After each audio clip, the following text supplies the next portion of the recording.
Funny things are funny. Part 2. Brought to you by Gregory's Haberdashery. If you can't find what you want here, get out! When we left off last time, Shakespeare was entertaining the common people of England. I don't get it. Somebody's touching How me. come you don't have a body? And in France, Molière was at the top of his game, pointing out the hypocrisies of his day. You get 'em, Molly. But our journey this time begins in 16th century Italy, where public theater was taking its roots through an art known as Comedia dell'arte. The exact origins of Comedia are unknown. Some suggest it developed from Italian farce, others say it came from Roman farce in particular as preserved by wandering mimes through the Middle Ages. I don't really know what that means, I just find the idea of wandering mimes really funny. Comedia troupes would travel from town to town putting on performances for the public. Their format was a combination of scripted plays and improvisation.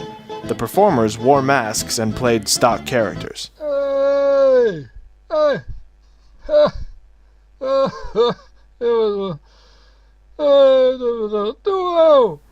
Yeah, like that guy. Most performers played the same character throughout their career. Standard stock characters included Capitano, an authoritative character that eventually became a braggart and coward who boasted about a lot of things but failed continuously. Pantalon, an older merchant character who spoke proverbs and chased after girls. And he was a doctor. Each script would contain a description of all the action and general plot points of the play, but the specific dialogue was improvised by the players. The players were given bits of text to memorize, but when and if they would bring these bits out was never set in stone. Comedia is a highly demanding art form. It requires high energy, ceaseless physicality, and quick wits. Most of the humor was relatively lowbrow, basically a lot of clowning around and fart jokes. Sometimes the most highly anticipated moments in a Comedia production would be the lazzi, which were comedic interruptions to the story that did absolutely nothing to move the plot along. Here's a rabbit with a pancake on its head. Unlike many of the more successful comedy movements in history, Commedia dell'arte didn't rely much on satire.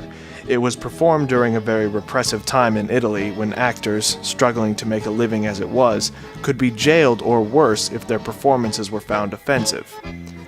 But despite its lack of social substance, Commedia dell'arte had a significant impact on many areas of comedic performance, including clowning, slapstick, and this stuff.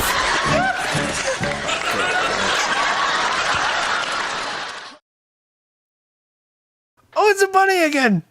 It's got a pancake and